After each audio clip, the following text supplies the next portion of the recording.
Story time Hindi कहानी में आप सभी का स्वागत है। आज हम कहानियों के संग्रह से 3 लाख की 3 बातें कहानी सुनेंगे। आशा है कि ये कहानी आपको पसंद आएगी।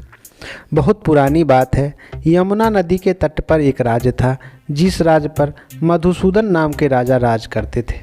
मधुसूदन प्रजावात्सल, धार्मिक एवं दानवीर राजा थे। उसके राज्य में हर प्रकार की सुख सुविधा विद्यमान थी। एक दिन प्रातः ही नगर के बाजार में मोहल्लों में एक महात्मा घूमने निकले। जिसने देखा उसे भोजन के लिए, वस्त्र के लिए पूछा, परंतु महात्मा कुछ भी स्वीकार नहीं करता और एक ऊंचे स्वर में आलाप करते जा रहे थे। 1 लाख की 3 बातें, 3 लाख की 3 बातें। धीरे धीरे इस महात्मा का समाचार महाराज मधुसूदन तक जा पहुंचा। मधुसूदन अपने अधिकारी वर्ग सहित स्वयं महात्मा की सेवा में उपस्थित हुए। क्या चाहिए महात्मन, तुम दे सकोगे? आज्ञा कीजिए, यथाशक्ति प्रयत्न करूँगा। हम कुछ महात्मा उत्तरी आर्यावर्त का भ्रमण करते हुए तुम्हारी नगरी से कुछ दूर विश्राम के लिए ठहरे हैं। उनके लिए भोजन का प्रबंध करना है। मेरा अहोभाग्य, परंतु भिक्षा नहीं चाहिए राजन, परिवर्तन चाहिए। मैं आपको 3 उपयोगी बातें बताऊंगा। आप 3 समय के लिए भोजन का प्रबंध करें। महाराज मधुसूदन की आज्ञा की देर थी। सब भोजन सामग्री उपस्थित हो गई। धार्मिक राजा की धार्मिक प्रजा महात्माओं के लिए दर्शनार्थ उमड़ चली। सब महात्माओं के दर्शन कर अपने को भाग्यशाली समझने लगे। विदा का समय हुआ।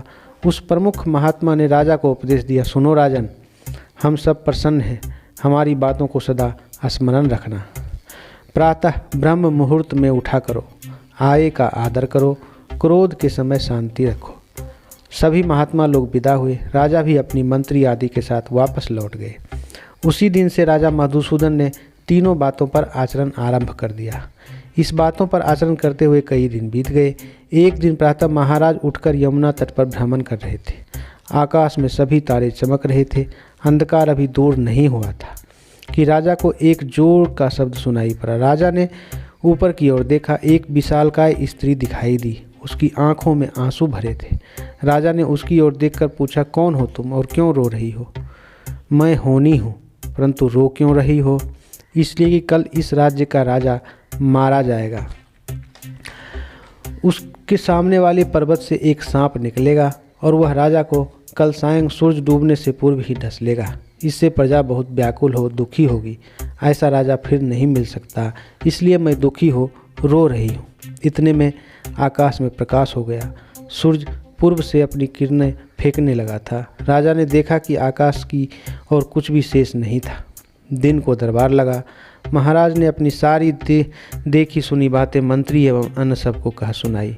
किसी ने केवल भ्रम कहा तो किसी ने स्वप्न, परंतु राजा के मन में यह बैठ गया कि यह बात सत्य है। प्रातः उठने का लाभ वह प्रत्यक्ष देख चुका था कि उसे अपनी मृत्यु का 2 दिन पूर्व पता चल गया था। दरबार के विद्वानों ने इस बात को ठीक समझा और वे चिंतित हो गए। महाराज मधुसूदन को कोई लड़का नहीं था, केवल एक लड़की थी।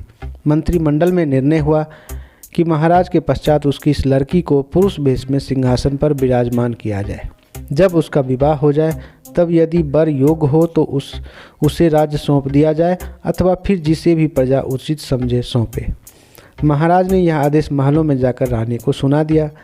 रानी व्याकुल हो गई। राजा ने कहा, देखो मेरे पीछे उसी वक्त लड़की को पुरुष वेश में तैयार कर देना।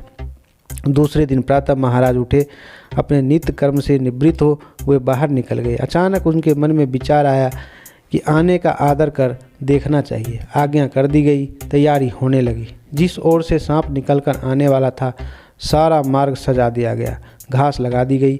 अगरबत्ती एवं सुगंधित युक्त पदार्थ मार्ग में जला दिए गए। स्थान स्थान पर मीठे दूध के कटोरे रख दिए गए। पर्वत से लेकर महल तक यही सजावट कर दी गई। उद्यान में स्वयं राजा एक कुर्सी लगाकर बैठ गए। होनी होकर रहती है। ठीक समय पर सांप उसी पर्वत से निकला। मार्ग की सुगंधित और सजावट से प्रसन्न होता हुआ वह कभी लेटता, कभी उलटता, कभी दूध पीता, रेंगने लगा। परिणाम स्वरूप सूरज डूबने के समय तक वह वहाँ नहीं पहुँच पाया। बहुत देर के बाद वहाँ पहुँचा तो राजा ने कहा, नाग देवता अपना कार्य करो। यह कहकर महाराज ने पाँव आगे बढ़ा दिया। सांप मनुष्य की वाणी में बोल उठा, राजन, मैं तेरे स्वागत से प्रसन्न हूँ। मुझसे कुछ भी मांग लो, मेरे पास सब कुछ है, मुझे कुछ नहीं चाहिए। आप अपना कार्य करो नाग देवता। राजा ने मुख पर मुस्कान लाते हुए कहा। अच्छा राजन, यदि तुम कुछ नहीं मांगते हो तो लो मैं ही तुम्हारी मौत मरता हूँ। साथ ही सांप पृथ्वी पर उलट गया और निर्जीव हो गया। आए का आदर करने का प्रत्यक्ष फल था। राजा प्रसन्नता से उठा और महलों की ओर बढ़ा। रानी रो रो कर व्याकुल हो रही थी। इस पर भी ढांढस बांधकर वह पति की आज्ञा का पालन करती हुई बेटी को पुरुष वेश में तैयार कर फिर उसे गले लगाकर अपने हृदय को शांत करने का प्रयास कर रही थी। राजा महल में प्रविष्ट हुआ और रानी के कमरे में गया तो वहाँ का दृश्य देखकर द्वार पर अभाग खड़ा रह गया। है यह क्या? रानी मेरे मरने का विचार कर किससे आलिंगन किए हुए है? मुझे अब पता चला यह तो नीच है। अभी तो मैं जीवित हूँ तो इसका यह हाल है, मेरी मृत्यु के बाद तो यह पता नहीं यह क्या क्या करती।